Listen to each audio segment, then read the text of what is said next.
देखो JEE mains से तो नीचे ही आपका स्कूल का आएगा, लेकिन यस स्कूल में थ्योरेटिकल फ्रंट ज्यादा आता है, तो आपको अपनी डेफिनेशंस, आपको हो सकता है कुछ डेरिवेशंस, हो सकता है कुछ यूनिट्स एंड डायमेंशंस, कुछ हो सकता है थॉट प्रोसेस। न्यूमेरिकल पार्ट आपका मुश्किल से 10 या 15 मार्क्स का आने वाला है स्कूल में, मैं आपको पहले ही बता रहा हूं। बाकी आपका सिर्फ थ्योरी आने वाला है, ठीक है। तो जितनी भी थ्योरी वाले पार्ट्स हैं, जितने भी लॉज हैं, उनके स्टेटमेंट्स हैं, उनकी डेरिवेशंस हैं, ये आपको अच्छे से तैयार करनी पड़ेंगी, ठीक है। क्लियर है क्या?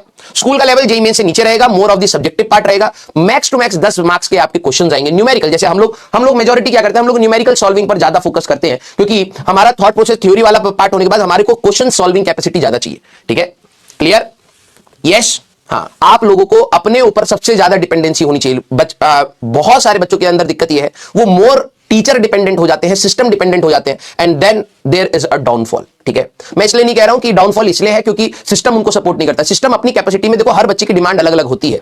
हम लोग एक कॉमन लाइन खींच करके मैक्सिमम जितना कर सकते हैं उतना हम लोग करने की कोशिश करते हैं, लेकिन उसके बाद बच्चे को जो करना वाला पार्ट होता है, बच्चा उसमें भी डिपेंडेंसी टीचर की रखता है या सिस्टम की रखता है, या सोचता है कि कोई आकर के मेरे को पढ़ा दे, या कोई आकर के मेरे लिए रिवाइज कर दे, कोई आकर के मेरे शॉर्ट नोट्स बना दे। बच्चों की शॉर्ट नोट्स की भी डिमांड टीचर से होती है, बच्चों की रिवीजन की भी डिमांड टीचर से होती है, बच्चों की टीचिंग की भी डिमांड टीचर से होती है, बच्चे के टेस्ट की भी डिमांड टीचर से होती है, और टेस्ट के सॉल्यूशन की भी डिमांड टीचर से होती है।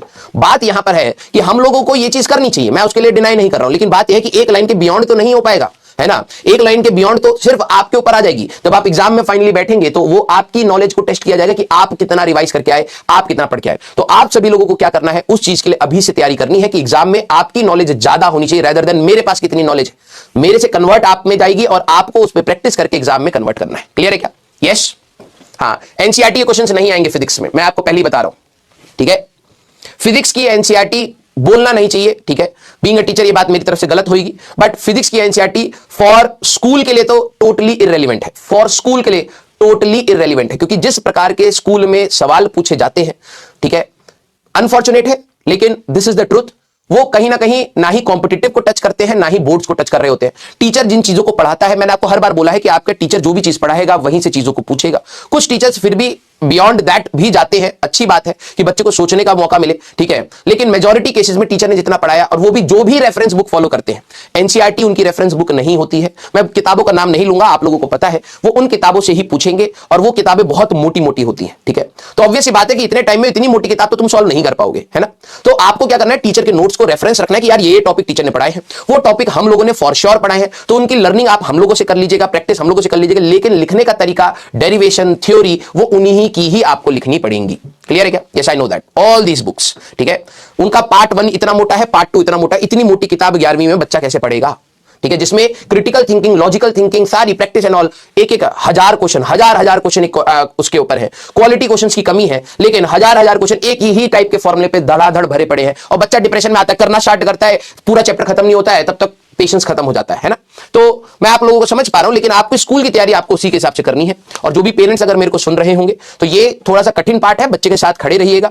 स्कूल में 10वीं क्लास और 12वीं क्लास के मार्क्स ऊपर होते हैं, 11वीं के ही नीचे होते हैं, ठीक है। आपका बच्चा अगर यहाँ पे 11वीं में कम स्कोर कर रहा है तो उसको डांटिएगा मत, हाँ समझिएगा। अगर उसने काम चोरी करी है तो उसको समझाइएगा। डांटने से शायद बच्चा इस एज में होता है जहां पर शायद अगर हम लोग डांटे, ठीक है, हर जगह पर डांटे, तो शायद बच्चा उसको कंस्ट्रक्टिव वे में नहीं लेता, पॉजिटिव वे में नहीं लेता है। समझाने की एक जरूरत होती है, और समझाने के लिए जो शब्द की शैली है वो बहुत ही अगर साधारण रूप से रहे तो ज्यादा बेटर बच्चे को समझ आएगा। थोड़ा सा बच्चे को स्पेस दीजिए, हाँ समझिए। अगर वो काम चोरी कर रहा है तो बिल्कुल डांट बनती है, हो सकता है पिटाई भी बनती हो, ठीक है, तो वो आपको करना भी चाहिए। बच्चे को सही रास्ते पर रखने के लिए हम लोगों की गाइडेंस ही मैटर करती है। लेकिन यस, 10वीं क्लास में बच्चा अगर आपका 80-90% स्कोर करके बैठा है, या इवन 70+ स्कोर करके बैठा है, उससे नीचे ही गिरेगा फॉर श्योर। कुछ बच्चे अच्छा परफॉर्म करते हैं 11वीं में, लेकिन मेजॉरिटी का नीचे ही गिरता है, and this is very normal, very normal. जबरदस्ती का अपने बच्चे के ऊपर स्ट्रेस मत दीजिएगा कि यार तूने तो भाई स्कूल में पास नहीं हो पा रहा है, यार पास तो हो जाएंगे, स्कूल में तेरे मार्क्स कम आ रहे, तू कहां जेईई की तैयारी में लगा है। वो तरीका ही ऐसा है। अगर आप रोलर कोस्टर पर बैठेंगे तो रोलर कोस्टर जहां नीचे जाएगा वहां आपको भी नीचे जाना ही पड़ेगा, ठीक है। आप ये नहीं कह सकते कि भैया मेरे को तो सीधे सीधे लेके जाओ, और जहां ऊपर जाएगा वहां ऊपर जाएगा ही जाएगा, है ना। तो जितने भी पेरेंट्स हैं, मेरी आप लोगों से गुजारिश है कि आप अपने बच्चे पर कंट्रोल रखिए, ठीक है। डिस्ट्रैक्शंस कम हो, मोबाइल का यूज कम हो, पढ़ाई के लिए बस वो यूज करे, और थोड़ा सा सपोर्टिव एंड पे रहिए। मार्क्स यहां पर बच्चे के थोड़े से डाउन होंगे, और दिस इज वेरी नॉर्मल, मेरे साथ भी हुआ था। और मैं बता रहा हूं, इस बैच में तरुण सर भी पढ़े हैं, आप तरुण सर से भी पूछेंगे, और उन्होंने तो भाई साहब हम सभी में से, अगर मैं बात करूं जितने भी आपको टीचर्स पढ़ा रहे हैं, सबसे भयंकर रैंक अगर किसी ने फोड़ी है दैट इज तरुण सर, है ना।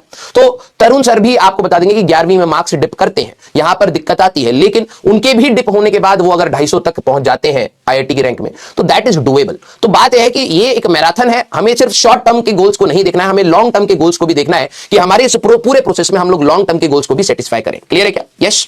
और बेटा मैं आप लोगों से गुजारिश एक और चीज की करूंगा, ठीक है, मैं आप लोगों से गुजारिश एक और चीज की करूंगा कि अपने पेरेंट्स को अंधेरे में मत रखिए, ठीक है, क्योंकि बच्चे इन वर्ड्स के पीछे अपनी कामचोरी को छुपाने की कोशिश करते हैं और ना ही अपने टीचर्स को सच बताते हैं, ना ही अपने को जो सच पता है उसको छुपाने की कोशिश करते हैं और अपने पेरेंट्स को भी अंधेरे में रखते हैं। दे डोंट डिजर्व दिस, ठीक है। आपको अगर मार्क्स कम आ रहे हैं, प्लीज टेल योर पेरेंट्स कि पापा मार्क्स कम आ रहे हैं, मम्मी मार्क्स कम आ रहे हैं, बट आई एम ट्राइंग, जितना हो सकता है मैं कर रहा हूं। ये कठिन क्लास होती है, 11वीं क्लास 9वीं क्लास की जैसी ही है, थोड़ा बड़ा वर्जन हो जाता है तो इसमें थोड़ी सी दिक्कतें आती हैं, but I will do it. हाँ, मैं कोशिश कर रहा हूं कि इसको बढ़ाऊं और आपकी इंटेंशन बिल्कुल प्योर होनी चाहिए यहां पर, झूठ में नहीं कि बस पेरेंट को बोल दे कि हाँ हाँ मैं पढ़ रहा हूं और बाकी टाइम आप कर रहे हैं कुछ और, ठीक है। इससे सिर्फ आपका नुकसान होगा, एक टाइम के बाद आप ही को कॉलेज नहीं मिलेगा। पेरेंट्स तो उसमें भी आपका सपोर्ट करेंगे जब आप प्राइवेट कॉलेज में जाएंगे, पेरेंट्स तो अपनी मैक्सिमम कैपेसिटी पर आपकी मदद करेंगे, लेकिन आप जो ये समय है उसको अगर आप गवा देंगे तो फिर आपको ये कभी भी मौका वापस नहीं मिलने वाला है।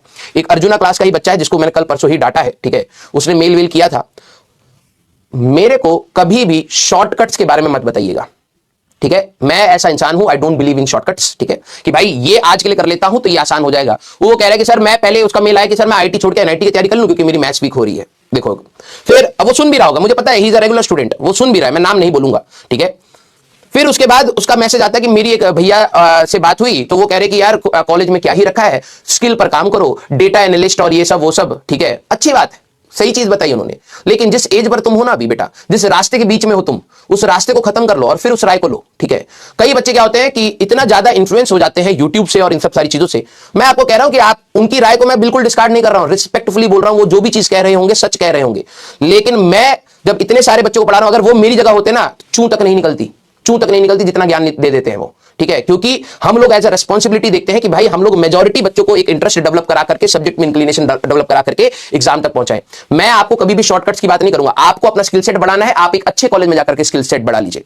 फिर उन्होंने देखी कि भैया कि कॉलेज में तो ऐसा होता है, अरे मैंने तो कितनी बार तुम्हें बोला कि कॉलेज जो तुम हाइप बना रहे हो आईटी के बारे में वैसा हाइप नहीं है, आपको वहां पर जाकर स्ट्रगल करना पड़ेगा, ठीक है। जो भी आपको करना है ना, आप मिड वे में आकर के शॉर्टकट मत ढूंढिए कि भाई मैं ना ये कर लेता हूं, अभी ना आईटी छोड़ देता हूं, एनआईटी की तैयारी छोड़ देता हूं और अभी मैं ये कर लेता हूं। भाई देख, तू करना चाहे तो तू कर सकता है, उसको तो मैं रोकूंगा नहीं, लेकिन प्रॉब्लम ये है अगर तू वहां से गिरा ना तो फिर उसके बाद कोई नेट नहीं होगा बचाने के लिए, समझ रहा है। अब जिस रास्ते में तू बीच में है ना, इस रास्ते को खत्म कर ले, कम से कम इस रास्ते को खत्म करने के बाद तेरे को ये समझ आ जाएगा कि भाई मेहनत क्या होती। मैं ये नहीं कह रहा कि भाई तेरा आईआईटी में सिलेक्शन हो जाएगा तो तेरे को बहुत बड़ी चीज कुछ मिल जाती है, नहीं ऐसा कुछ नहीं है, लेकिन तेरे को एक बात क्लियर हो जाएगी कि भाई अगर तुम किसी चीज को चाहते हो ना तो उसके पीछे मेहनत कैसे करी जाती है, कॉन्टिन्यूअस एफर्ट्स क्या होते हैं, कंसिस्टेंसी और डिसिप्लिन क्या होती है, ये सीखना बहुत जरूरी है लाइफ में। तो ये एग्जाम आपको एक कॉलेज तो दिलाता ही है, लेकिन आपको एक एटीट्यूड भी सेट करता है, और मैं हमेशा कहता हूं आपका एटीट्यूड मैटर करता है चीजों को लेकर के। आप शॉर्टकट्स ढूंढना स्टार्ट करेंगे, कल आपको जो भी आपने चीज सोची कि भाई मैं ना अभी से स्किल सेट पर काम करता हूं, कर भाई। फिर वहां पर जब दिक्कतें आएंगी ना, लाखों लोग डेटा एनालिस्ट की जॉब लेकर के बैठे हुए हैं मार्केट में, जब तू घुसेगा ना तब तेरे को लगेगा कि यार इतने सारे एक्सपीरियंस बंदे को कैसे हराऊंगा मैं, समझ रहा है। तब वहां पर तू कहेगा नहीं मैं अब ना ये स्टार्ट कर लेता हूं नया। दिन भर सिर्फ शॉर्टकट्स ढूंढते रह जाओगे। बात है कि तुम्हें किसी भी फील्ड में जाना होगा, वहां पर स्ट्रगल आएगा ही आएगा, इंडिया में इतनी भीड़ भाड़ है। तो अब जिस रास्ते में हो, this is a struggling part, इसको खत्म करिए और कॉलेज अच्छा लेकर के करिए ना स्किल सेट। क्या दिक्कत है? मैं तो कह रहा हूं कि भाई कॉलेज में जाने के बाद तेरे को कॉलेज ड्रॉप आउट करना हो तो ड्रॉप आउट कर दियो, मत लियो भाई एडमिशन आईटी में, बेकार कॉलेज है, बोल दियो, ठीक है। लेकिन अंगूर खट्टे हैं वो वाली बात नहीं होनी चाहिए कि भाई कॉलेज निकला नहीं और तुम एक्सक्यूज बना के बैठे हो कि भाई मैं तो ये कर लूंगा। अगर करना था ना तो 11वीं से पहले करता, फिर समझ रहा है, करना था 11वीं से पहले करता। फिर अब तू मिडवे में आकर के जो चीज तेरे को अच्छी मिल सकती है तो उसको गवा रहा है और दूसरी चीज को पकड़ने की कोशिश कर रहा है, 10 चीजें पकड़ने की कोशिश कर रहा है, भाई मिलेगी हाथ में एक भी नहीं। तो प्लीज अपना फोकस एक चीज पर रखिए।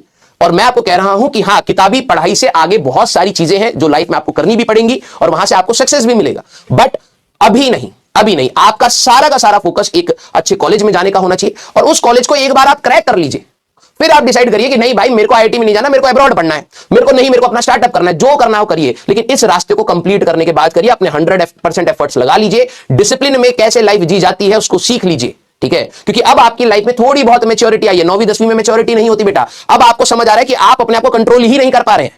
जब डिस्ट्रैक्शंस की बात आती है तब आप इधर उधर भागना स्टार्ट करते हैं और आप अपने आप को कंट्रोल नहीं कर पाते। तो ये करना बहुत ज्यादा इंपॉर्टेंट है, ठीक है। तो प्लीज बी फोकस, ठीक है।